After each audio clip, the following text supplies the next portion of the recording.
Sa iba pang balita, winasak din po ng storm surge ang maraming bahay sa Palo, Leyte sa kasagsagan din ng bagyong Yolanda.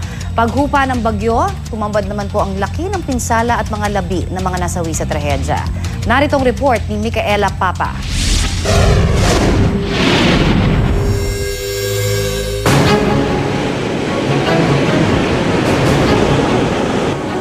Ang nagngangalit na tunog ng hangin at ulang dala ng Super Typhoon Yolanda nang humupa, nakabibinging katahimikan.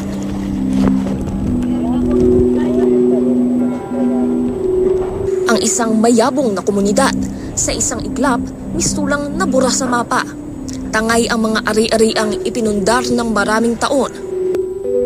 Mga buhay at pangarap.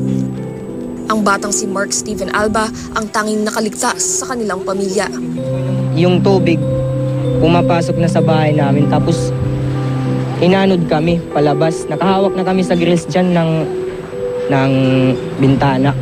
Tapos marami kami kasi. Tapos paghampas ng alon, naanod din yung grills sa lakas. Tapos hiwa-hiwalay kami.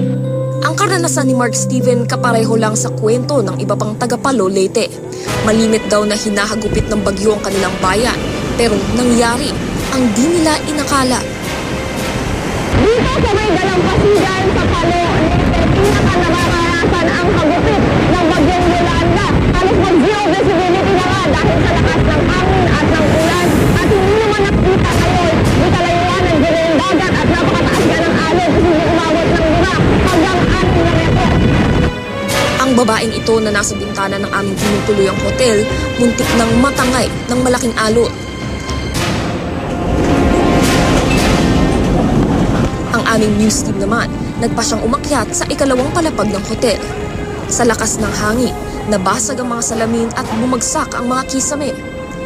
Nagsiksikan lang kami sa isang sulok ng kwarto, nagdadasal para sa aming kaligtasan. Tanghali na nang humupa ang baha at ito ang tumambad sa amin. Bahay na gawa sa kahoy, gawa sa semento, wala na talagang nakaligtas dito sa bagyong Yolanda. Ito din bayan ng Palo sa Leyte, tila nabura na sa mapa. Nagkalat ang mga bangkay sa daan at tabing dagat, karamihan sa kanila mga bata. Ang isang bangkay nakakapit pa sa gate ng isang bahay. May ilang nagtago sa loob ng sasakyan. Bakas sa kanila ang hirap na pinagdaanan sa huling sandaling pakikipagbuno para mabuhay. Ito ang unang balita mula sa Palo, Leyte. Micaela Papa reporting.